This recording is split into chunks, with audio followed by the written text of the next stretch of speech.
But then it's like, what can I learn? I could have sat there and been the victim, like, okay, well, he did this, he's a cheater, he's an asshole, and there's nothing for me to learn. That's his problem.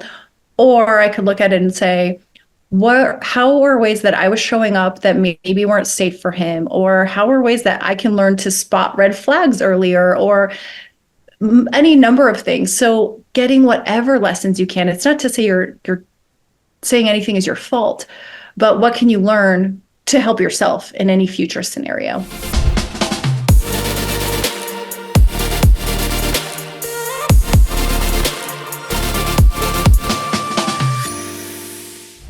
I'm so excited to have this next guest on the show. Her name is Danny J.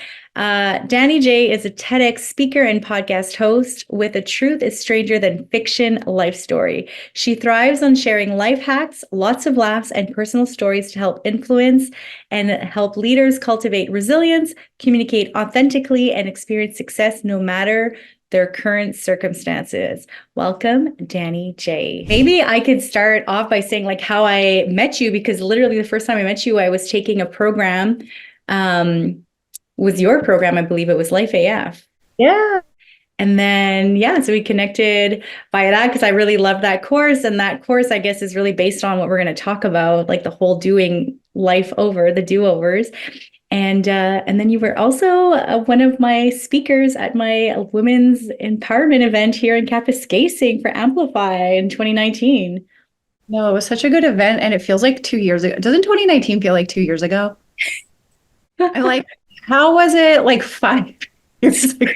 It doesn't make sense. The pandemic took so much of us away. It totally did. It totally did. But yeah, so I was really excited to have you on this platform because, first of all, Danny, like the work you do and like your story is so amazing. And it's empowering because of the things you've been through and just that mindset that you've had to like tap into. And I mean, I'm going to just assume it's not always been super, like anybody has moments, right, as a human. And so I think it's really cool if we can get even into it. Like you have this whole framework around the gift that comes with any kind of like lifing at you, like Life AF, like your program. What's funny is, I mean, it's not funny, but kind of where this all came from was like the do-over thing and the gift. It's been this series of like my life, these experiences, and we've all gone through really hard things. And as speaking of the pandemic, it was kind of funny. I was having like a little, I don't want to call it a mental breakdown, but I was just having a moment and I'm crying to my boyfriend. And I was really in this space of transition where I think a lot of us find ourselves, whether jobs are moving or divorce or something. And I had been doing fitness for so many years. And then I started doing like more money mindset. And I think I even talked mostly about money mindset at your event. Yeah. And I love doing all that, but I was feeling a little trapped or stuck in that because I didn't want to be like in the same box as like the Dave Ramsey's. I didn't want to be that money guru. I loved talking about it and I loved talking about abundance, but I didn't want to talk about 401ks and stuff like that. And for whatever reason in my head, I was thinking, well, if I like put my stick in the sand here with money, then I have to do that. So I was talking to Jeff and I said, I don't even know what I'm good at anymore. I'm not a fitness expert and I'm not a money expert. The only thing I'm an expert at is starting over. I'm like do-over Danny. And I said, like, I'm crying when I say this. I'm like just spewing out this stuff. And I said it out loud and I started laughing as soon as I said do-over Danny. And I was like, oh my God, that's actually really true. And I was like, it's kind of catchy and hilarious. And I go, I've had to start over so many times. And in that moment, I was doing it again. It was after a divorce and moving, and I was just like kind of reinventing myself. And then I really started to think about it. And I was going, I feel like this isn't just a me thing. This is an everybody thing. And I posted a story on Instagram and I said, how many of you have ever had to start over? And like everyone said yes. And then I put like 1 or more times, 2 or more times, 3 or more times. And most people was like 3 times. And that, whether that's a job, moving, again, divorce, a death, an illness, an injury, like we have to start over in something. We get to a place where we think we're at the top and we get knocked down. And I was really thinking about it through all my life experiences and going, there's actually something to this. And there's a little bit of a, I don't want to say a skill, but we can get through things in a difficult way, or we can get through things a little bit easier because regardless, you're going to have to start over. And I used this example of the Chutes and Ladders game. I don't know if you've played that, but it was one of my favorite games as a kid. Like you have the little spinny thing, you flick it and you go your spaces, like 6 spaces, and you might land on a little square that is a ladder and you get to skip and go up high, or you might land on one that's a slide, a chute, and you have to go back down. And I remember if I ever, I was the kid, if I did land on the chute, I'm like, well, look, let me spin again. Like that was a wrong spin. I want to do over. And I was thinking this idea that if we have to start over or begin again, it feels so heavy. But when we say, I want to do over, it's like you get a do over. And so it was just really this shift of going, instead of going, like, I got to start from scratch. I'm back at square one, my weight loss goals, I gained it all back or whatever. It's like this time I get a chance to do over. And maybe this time, like, I'll actually roll a good number, or this time I have experience, or this time I have more connections or something different. In fact, my boyfriend right now, he's in a startup, and he was in a startup for the last 5 years, and it was a struggle. They were constantly on the verge of bankruptcy. Then they were like, we're going to be billionaires, and then we're going to be broke and homeless. It was this roller coaster, and they finally scrapped it, started a brand new startup, kind of in the similar area. And within 3 months, they did this huge fundraise, like the stuff that they're doing now in 3 months, he couldn't even get close to in the 5 years of his last one. And he was like, man, this is so much easier. And I go, you know why it's easier? Because you had the 5 years of experience from the last one. You didn't know what you didn't know. And that's why this time you could fundraise easier, because the investors are looking at you as you've done this before, you have experience. And so many times in our life, we just kick ourselves and we hate it and we feel like we're falling behind. And often it's that falling behind that shoots us forward. I think there's even a meme. It says like an arrow has to be pulled back before it can be shot forward. And I really believe that now, not always in the moments of my feeling being pulled back. I feel shitty like everyone does.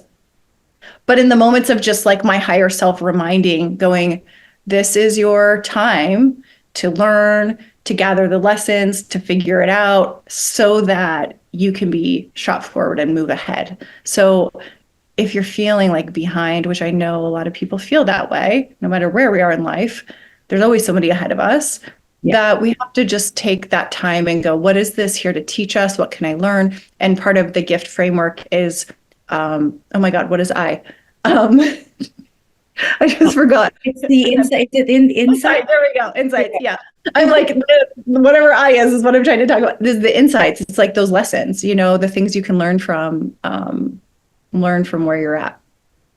So powerful. Like I really love that mindset and that reframe of you get to start over, because then it just shifts the energy as opposed to feeling stuck and like, yeah, sure, you might not have wanted where you're currently at. You might not, like, this is not what you wanted, but then it's that fighting with reality that keeps us stuck. And so I really love like that, you're getting to start over. You're getting a do-over. Like how incredible to like take the knowledge you have, bring it forward and like make the best of it.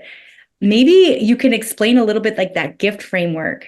Yeah. And I'm glad I'm like, oh God, I'm going blank. It's funny thing about podcasting is you can have something in your mind and you're like, it's not coming out of my mouth. So the gift, it came from this idea that the do-over is a gift. You get something out of it, and and I said in the TED Talk, like it might feel like a gift that's like a burning pile of shit on your doorstep, but it can be a gift. And it's actually an acronym, and the G stands for grieve. And a lot of times we have to take those moments. Not a lot of times. I think we always do. And a lot of times we skip over this part. But grieving the loss, whether that is, the job that you lost or the relationship you thought you were going to have, or, maybe you were an athlete and you're injured and that dream that you had of the future isn't going to pan out. But taking that time to actually grieve, I think it's very, very important. And then I is insights. So the insights are, like I said earlier, the lessons. What did you glean from that? What did you learn? What can you learn, or what is there for you? My ex-husband had an affair, and I'm open with that, and I've shared it on my podcast. And there was a lot of just one grief for sure of what my relationship was, what I thought it was going to be, who I was as a person, as a single person. But then it's like, what can I learn? I could have sat there and been the victim, like, okay, well, he did this, he's a cheater, he's an asshole, and there's nothing for me to learn. That's his problem. Or I could look at it and say, how are ways that I was showing up that maybe weren't safe for him? Or how are ways that I can learn to spot red flags earlier, or any number of things. So getting whatever lessons you can. It's not to say you're saying anything is your fault, but what can you learn to help yourself in any future scenario? And then F is forgiveness. And, let's say in the situation that I just mentioned, of course, being able to forgive my ex, that could be something. But I think what's even more important is learning to forgive yourself, forgiving yourself for what you didn't know, forgiving yourself for not having maybe the tools or the resources or just any amount of things. I think we tend to put a lot of blame on ourselves for things, for maybe not knowing, or maybe we didn't interview the right way, so that's why we didn't get the job. So forgiveness is super important. And then the last one, I said truth in the talk, but I actually have often shifted this to trust. So I'm going to say both. Truth is that, as humans, we really catastrophize things. It's like, I mean, I know I did. When I found out my husband was having an affair, I was like, I'm going to be single the rest of my life and no one's ever going to love me. And I must be a trashy human. And, I made up a whole lot of stories. But the truth was, he made a choice that had nothing to do with me. And I had the choice of what to do after that. Just because of his choice doesn't mean that I was unlovable or I couldn't be in a relationship, right? So we have to be like, tell the truth as it is, but not worse than it is. But I also like to use trust here, because trust really implies, to me, like a surrender to the universe and to the process, and to have trust that you are on the right path, that things can and will work out however that looks, and that you also trust yourself to make the next right step and the next best decision for you. So while in my talk I said truth, a lot of the talks I've done since then, I've been saying trust instead. And I feel like they're both so good. So I'm going to just share them both. Yeah, it's so powerful. Like, I actually really enjoy this framework. I think it's so like, it's like that flashlight of like when you feel like you're in the dark, it's just like you're in this season and it's like, okay, I need to allow myself to grieve. And like you said, so many of us skip over it. And the story you shared in your TED Talk was, you weren't allowed to grieve, like the process of giving your daughter up for adoption. And so like we do as a society not allow people to grieve a lot of things, right? And we don't talk about endings, and it's just like look the other way and so I think that that's so important, to just allow yourself to be in that. And then you shared about how, the process you had to take yourself through to go through actually having that release. Yeah, I think I'm so glad you brought it up. It's one of the things when I was doing a lot of research on starting over, and I was doing a lot of research on just, processing different things like divorces and deaths and all of that, that grief isn't always it's not always talked about, except just in its own framework on death. We talk about grief and death and it seems like it's okay, but even in death, it seems like there's a timeline on it. Like you're supposed to be done grieving at a year, or you're supposed to be done grieving after 6 months, or like there's like a timeline somewhere in the back of your mind. And I don't know where it comes from, because I just went through the death of my mother, and it was interesting because right after I felt okay, but around 5-6 months, I was struggling and I was beating myself up going, you should be fine by now. And then I'm talking to my counselor and she's like, why would you be fine by now? It's only been 6 months. And I found some people sharing online how they say, give yourself 5 years. And I go, that actually feels more realistic.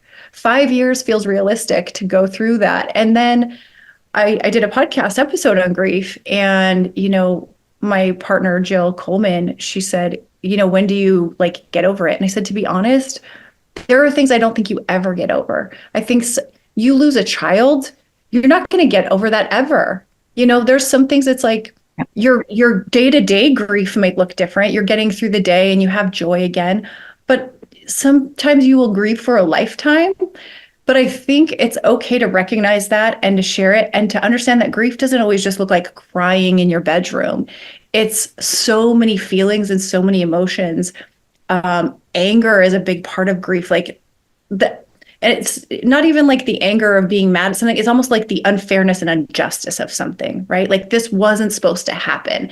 I was supposed to be doing this other thing. And so this injustice is a big part of grief. And I think it's really important to feel that and to express it and to talk to someone so that you can get it out and then you can kind of let it go.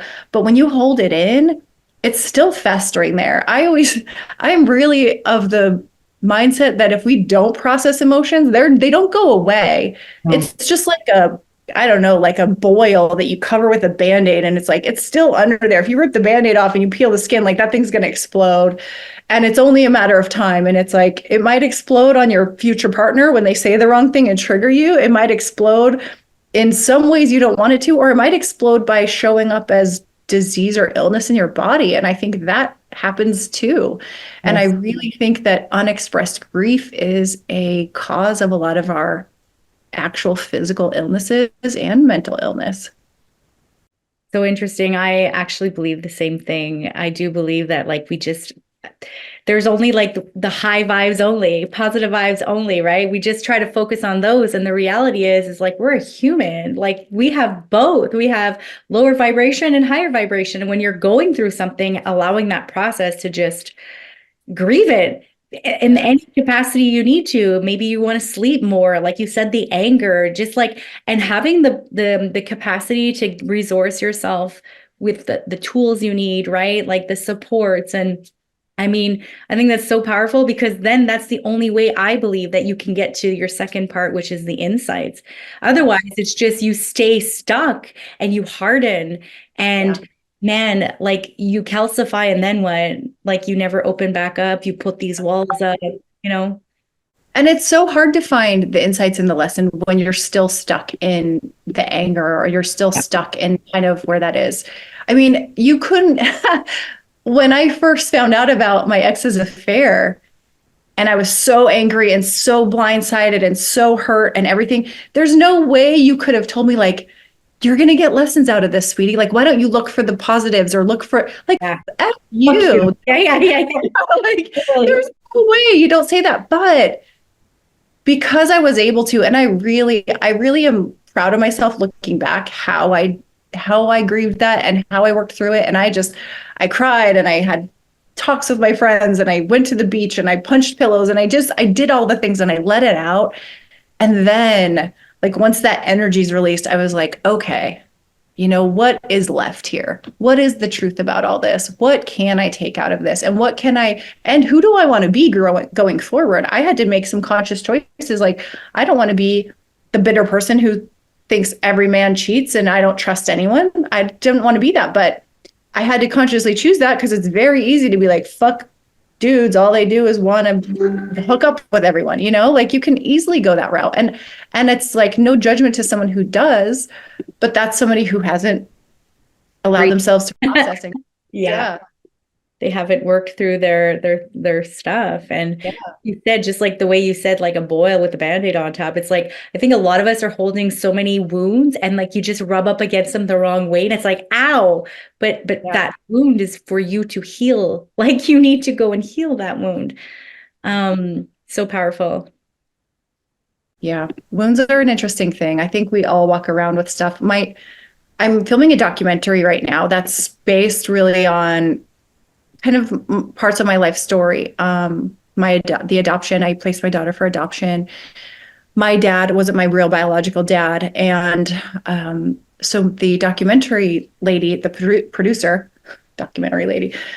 came over. She wanted to interview my dad. And when I first asked him, he said, sure. But then 2 days later, he called me so angry. He's like, I'm not going to talk to this lady. If I see her, I'm going to punch her in the face. And I'm like, Dad, why? And he was like, this is something I've been bearing for 40 years and I don't want to talk about it. And I was like, that's maybe why you need to talk about it. And it was literally this big thing that He couldn't have kids. My mom used an artificial sperm donor. That affected him deeply in his manhood and in the things like he couldn't provide a child, but he shoved that down. And here we are 42 years later, and he's got to talk about it. And he's having this reaction, like real anger. He's like, he's going to punch a lady he doesn't even know for asking him questions. I'm like, Dad, that doesn't even make sense.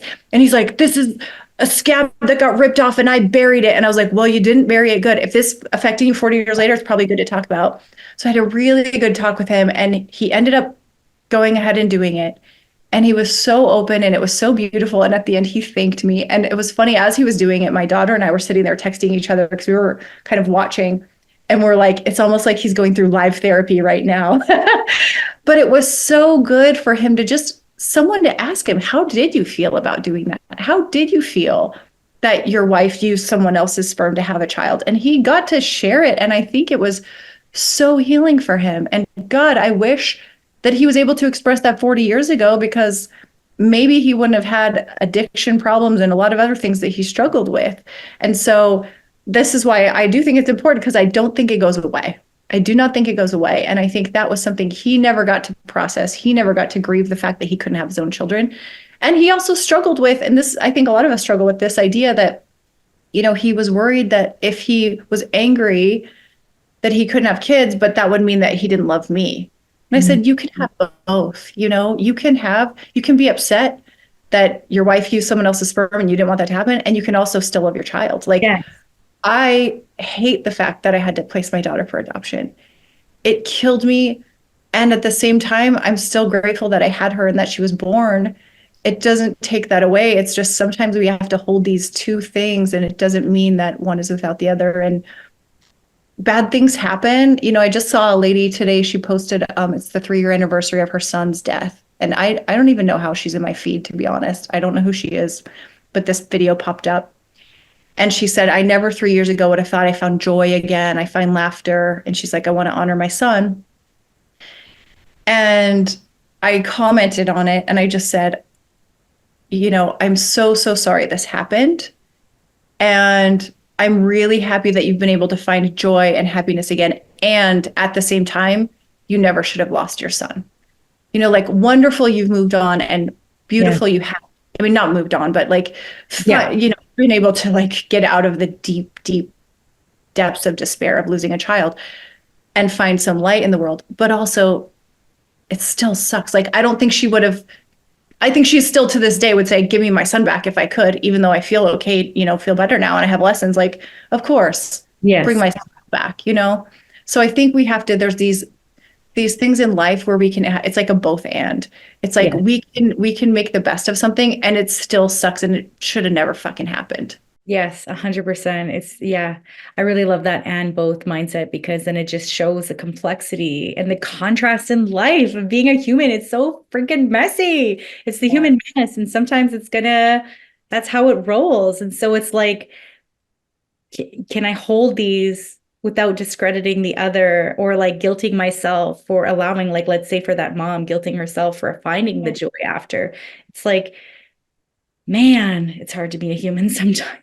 It really is. It really is. And I just read, well, I listened on Audible, but Paris Hilton's memoir, or like autobiography. And it was really good, actually. She got sent away to some school, and she said something at the end, like, she's made a great life for herself and she went through a lot of crazy stuff and it was like very hard. And she said something along the lines of, even if we make something positive out of negative, it's still unfair that it happened. It's like, because, sometimes people are like, well, look at you, you made it. It's great. Yeah. Like, you're Yeah. like, yes, I had no choice. But Yeah. if I had the choice, I would have rather not gone through that shitty Yes. situation to get here. I would have rather found a different way to end up in this spot. But here we are and we do what we can. So Yeah. I just want to validate that there just is a both and. There is like, yes, you can make something beautiful out of something really bad. And also, it sucks that really bad things do happen. Yes. Yes. It's really important to note, to like acknowledge that, because yeah, especially in our society of just like, we don't allow ourselves to grieve, we don't allow ourselves to have all these things, and we just kind of like want to just look away, but it's no, like This is the truth. And then even like the forgiveness part, I go back and forth on this one. And I think forgiveness is such a personal thing. I think our definition of forgiveness in everyone's head is maybe a little different. One of the things I think with forgiveness, it doesn't mean that what someone did was okay. Because sometimes we're like, well, if I forgive them, then it's fine. It's like, if someone killed my family, I'm not going to forgive them. It's like, you have every right to never forgive someone. I've always, well, not always, but I think it was Wayne Dyer, um, a teacher that I followed years ago. And he said it's about releasing them. It's not about, I'm sorry, it's like releasing them from yourself. So you're not forgiving them for them, you're forgiving them for you. So you're not attached to that anymore. And I was listening to one of the CDs he had. It was like a 6 CD set called Excuses Be Gone. And there was a father. His daughter was murdered by her boyfriend. And he stood up and he was crying and he was like, I cannot forgive my daughter's boyfriend for taking my daughter from me, for killing her.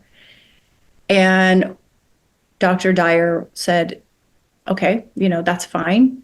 He said, let's start with the boy's parents. Like, can you start with just forgiving them? Like, how might they feel that their son is a murderer? And he just broke down and, had some compassion for the parents. And I think that's a step. And maybe one day he'll get to the place where he forgives the boy. And if he doesn't, like, that's totally his right too. So I really do believe in forgiveness because I think it could bring us peace. But I'm also not one to tell someone that you should forgive somebody if you feel like you can't hold space for that. But I do think it's very important to work on forgiving ourselves because that can really eat you up. And holding on to guilt and shame, it doesn't do anything for anyone. Maybe for a while you might feel like it's doing something, but ultimately releasing yourself of the burden of guilt and shame is where you're going to find the most peace. Yes. Yeah. And like those vibrations in your body, for sure, they cause havoc. Um, I'm of the same belief with the forgiveness too. And the way that I look at it is sometimes when people have a hard time forgiving, I wonder if it's because all the energy that went into like trying to justify like that pain, they're holding on so tight. And if I actually let go, then none of this was worth it. I think it falls back into that either or mindset where it's like, again, I love how you explain it. It's like, it's to get them out. It's like when I do forgiveness works with clients, it's really to just get them out of the prisons they have locked them into their own bodies. Like you're holding that in your heart, you're holding it in your mind. Like they don't deserve to live there in your body. Like, it's like drinking the poison and expecting them to die. That's not gonna work. And so it's to get to that place to find the peace. And forgiveness, one of my mentors said forgiveness is a practice. And that's been really big for me because I went to this series of workshops from this woman. And, I remember the first one, and she's like, okay, I want you to write at the top of the paper, you need to forgive. And I knew in my head it was my mom, but I was like, I'm not ready. So, like, I'm not putting her, I put someone else. Went to the same thing again. I was like, not doing my mom. She's not ready for her. I'm like, she does not get my forgiveness yet. Finally, I maybe one of the times I went to one of the workshops, I finally did my mom. And then, I was like triggered again. I was like, oh, I forgave her and now it's back. And then I remembered she's like, forgiveness is a practice. And it's something that you sometimes have to do over and over. And that really helped me going into my ex-husband because I felt like I'd really let it go and really forgiven him. And then something came up and I got super triggered. And I was like, this asshole, and he ruined my life. And I was like, whoa, okay, like, no. And it was like forgiving and then forgiving again and forgiving again and not thinking that you just say one time, like you sprinkle fairy dust on and it's gone. That doesn't mean your feelings are gone. It No. is a process and it is a practice and it is something that for some people has to be a choice, sometimes maybe daily, especially if they're in your life a lot or you see them or it's just they're triggering, is like letting go and releasing, bless and release, and just keep doing it and know that every time it gets easier, but it's not always a one time, like check the box and like suddenly your life is better. Yeah. Like, no, again, like being a human, nothing is linear. I have a saying where it's like bless and block. So it's like I bless you Yes. and I release you, and you can no longer have access to my energy. Like, I don't want any harm or anything bad to happen to you. But that's it. Like energy is expensive. Not everybody can afford to be in your era, right? In your aura. So it's just like, yeah, 100%. So I know. powerful. Bless and release is bless and block for sure. Bless and block, get out of it. Oh my gosh, this is so good. Is there anything else that you're thinking that you'd like me to talk on? Like, are you promoting anything currently?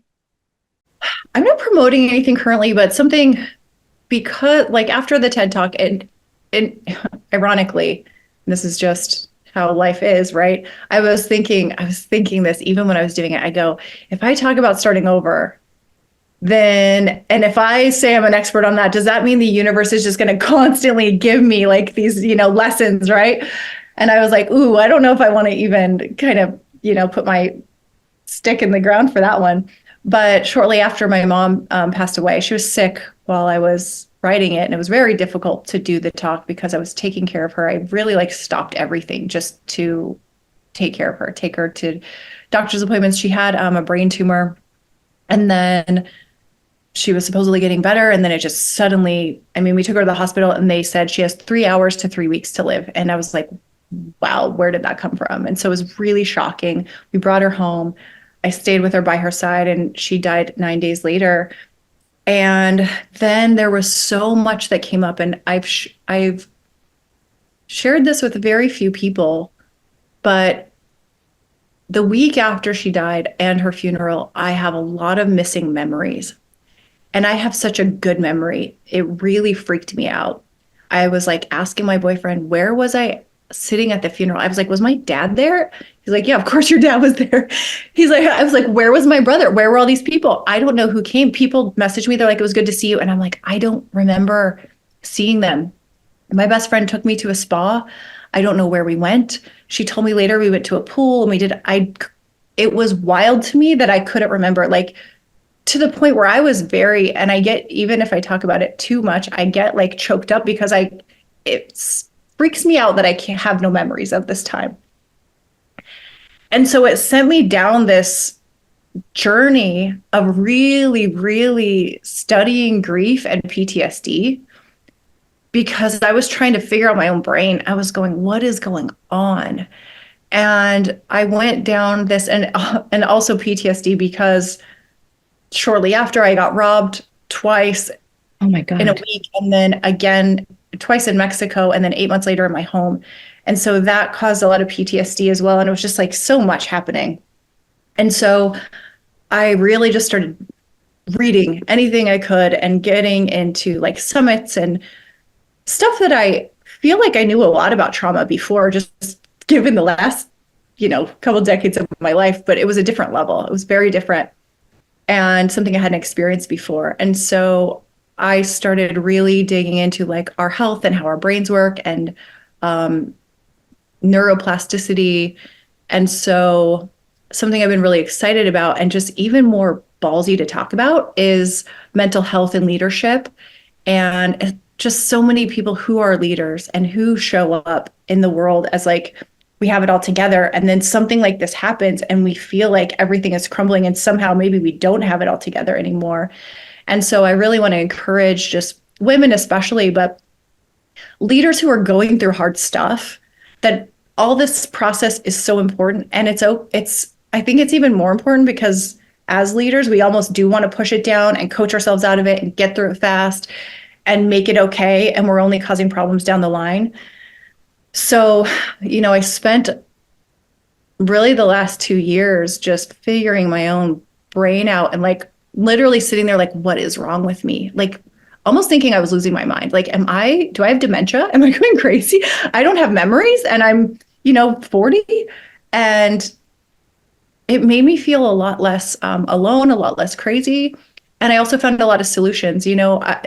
What I wasn't looking for was solutions to my depression. I have been off of my medication. I was on meds for a number of years, most of my life, but since 2018, solid. And I have not been on any medications for 15 months now, and I feel fantastic.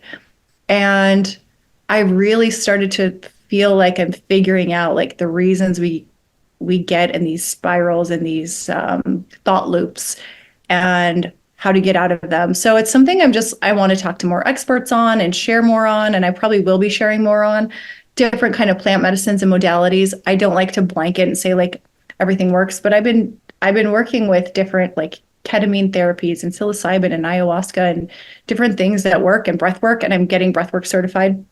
I think that we all have the capacity to heal ourselves, but there's a lot of tools and there's a lot of things out there, and it's just figuring out what works for you. And so that's something I'm just excited about. I'm not really promoting, but just something I'll be sharing more on my socials is like all of the things I've been doing and the things that I found that have helped and the research that I've been reading and just wanting to share more of what I've been learning because I've literally just kind of been in a hole for 2 years just learning and tinkering.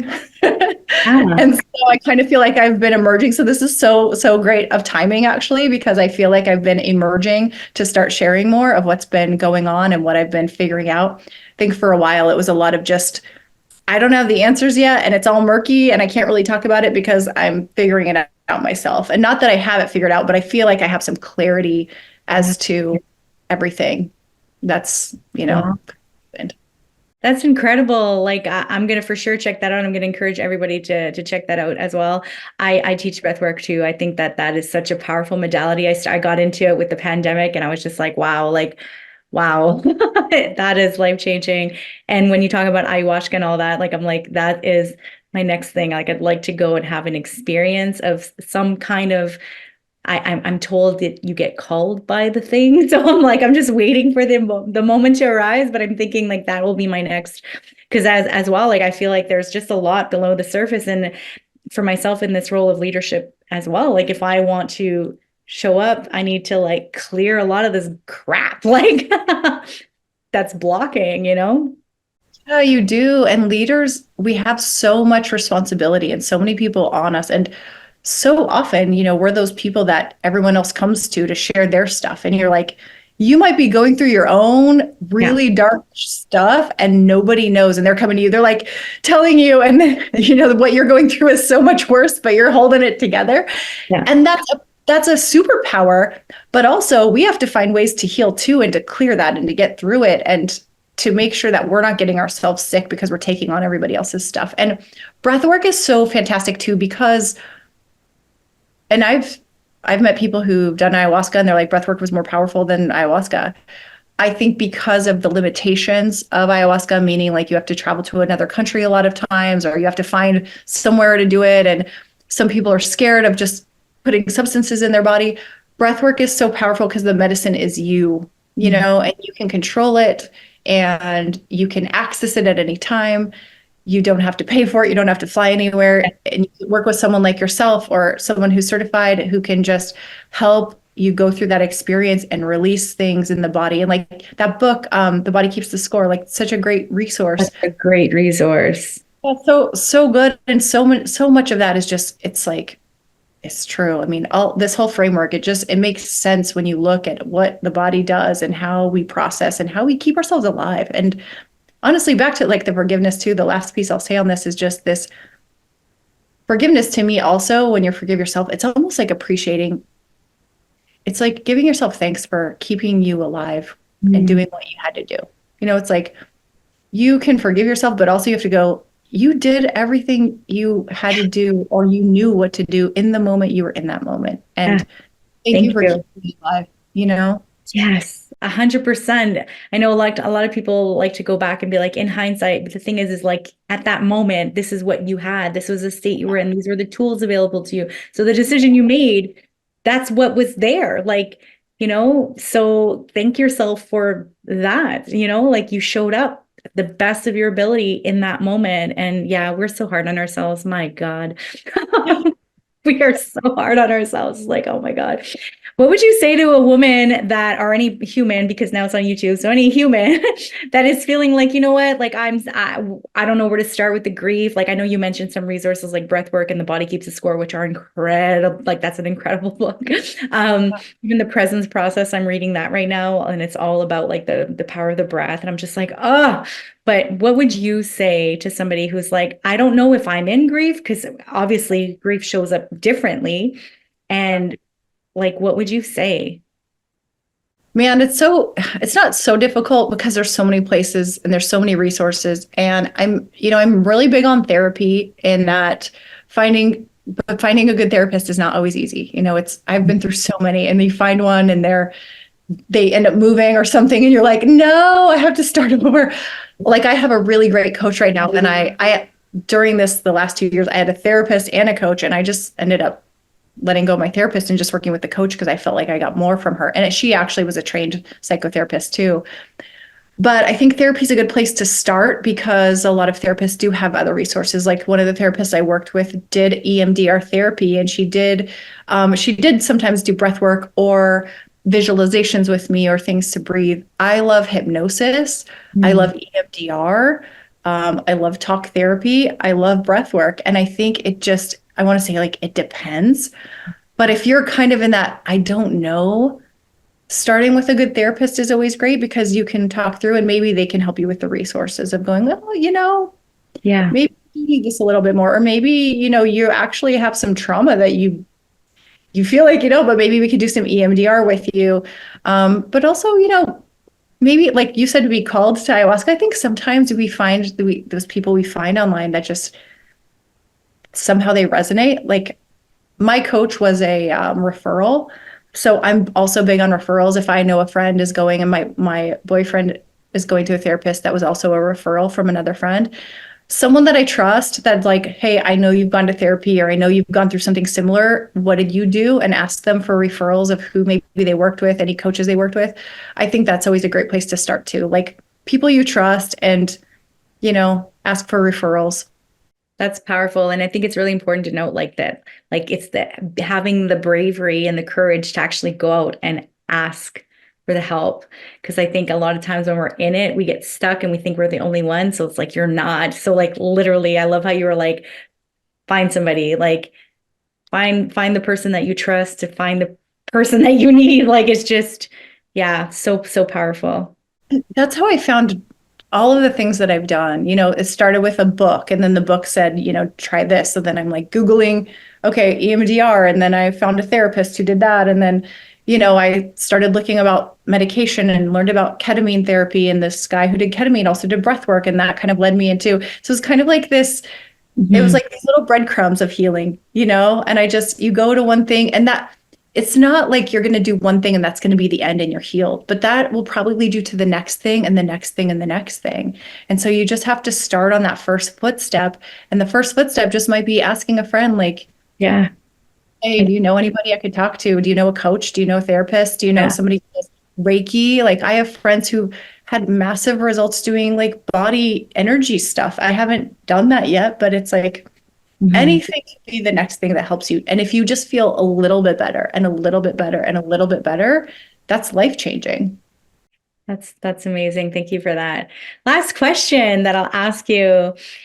When you get to the end of your days and you look back, what is one thing you want to be most proud of?